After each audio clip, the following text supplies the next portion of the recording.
Hola, el día de hoy abordaremos un tema de bioseparaciones fluido-fluido. Yo soy María José Ortiz Juárez, estudiante del Instituto Politécnico Nacional Campus Guanajuato, y para este video estaremos viendo cómo se resuelve un problema de extracción líquido-líquido con el método de Hunter-Nash e interpolación de Alders. Para dar un poquito de introducción, la extracción líquido-líquido consiste en la separación de los constituyentes de una mezcla líquida por contacto con otro líquido inmiscible, parcial o totalmente inmiscible. Veamos cómo ocurre este proceso en la imagen de la izquierda. En el primer vaso vemos una mezcla inicial. El soluto A está disuelto en el líquido portador C y se agrega un disolvente B que es inmiscible con C, pero tiene mayor afinidad por A. Al agitar la mezcla, el soluto A migra del líquido C al disolvente B debido a la diferencia de solubilidad. Esta mezcla se separa en dos fases bien definidas, extracto y refinado. El extracto contiene el disolvente B con el soluto A disuelto y el refinado el líquido portador C ya sin el soluto. Y bueno, la extracción líquido-líquido puede realizarse de diferentes maneras según el número de etapas y la dirección del flujo. Tenemos la extracción en una etapa donde se mezcla la alimentación con el disolvente y luego se separan las fases. Luego la extracción en múltiples etapas donde se repite el proceso varias veces en serie para mejorar la extracción del soluto. Y por último, la extracción a contracorriente. Aquí el disolvente y la alimentación fluyen en direcciones opuestas. En esta configuración, el solvente de entrada B entra en contacto con una corriente de refinado de baja composición en el soluto Rn.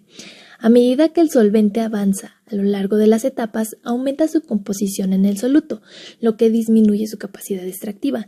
De esta manera, el refinado se va empobreciendo en solutos desde la primera hasta la última etapa. El problema nos dice: 300 kilogramos de una disolución acuosa de ácido acético de composición 40% se extrae a contracorriente con éter isopropílico para reducir la concentración del ácido en el producto refinado al 6% en peso. Calcule la cantidad mínima de disolvente a emplear, el número de etapas teóricas y la cantidad de éter isopropílico empleado es el 40% superior al mínimo y los pesos de extracto y refinado. En la tabla que se muestra vemos que nos dan los valores de los componentes tanto en el extracto como en el refinado.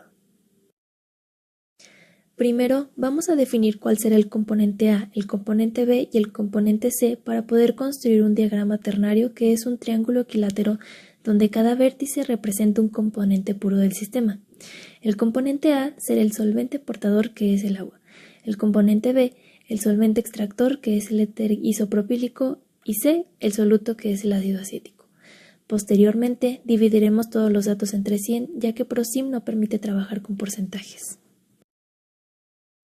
Con los datos de la tabla anterior, vamos a trazar las líneas de reparto. Estas conectan las composiciones de las dos fases en equilibrio. Para obtener la campana binodal, uniremos los puntos de la zona del refinado, que se observa en la imagen con una línea rosa, y la zona de extracto, que se observa con una línea azul. Ahora, recordando que tenemos una alimentación del 40% en ácido acético, vamos a trazar ese punto F. Como no tenemos éter isopropílico en la alimentación, la composición es 0 y el resto será de agua. También sabemos que queremos reducir la concentración a un producto refinado al 6% de peso.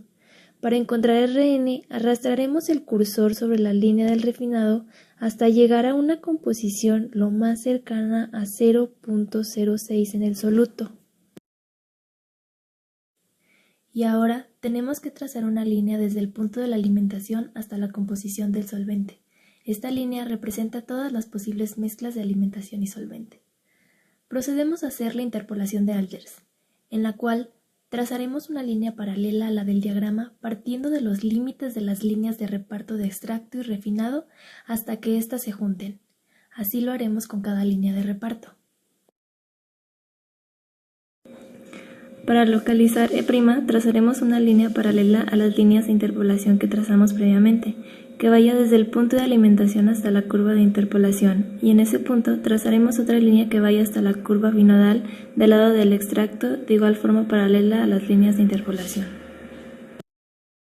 Para obtener el punto de mezcla mínimo, trazaremos una línea que vaya desde R1 a E1, y la intersección entre esa línea y la línea del balance global que va desde la alimentación al solvente será el punto M mínimo. Para resolver el inciso A, donde nos piden sacar la cantidad mínima de solvente a emplear, primero haremos un balance global. Este nos dice que la alimentación más el solvente va a ser igual al extracto más refinado igual a M. Posteriormente haremos un balance por componente para el soluto.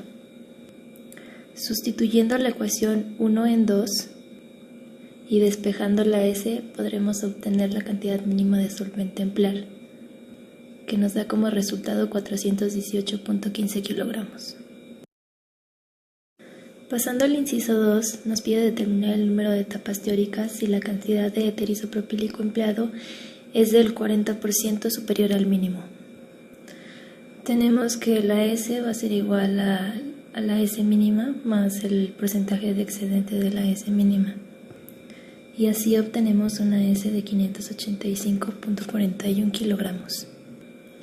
Después haremos un balance en el punto de mezcla para conocer la nueva corriente M, obteniendo una composición de M de 885.41 kilogramos.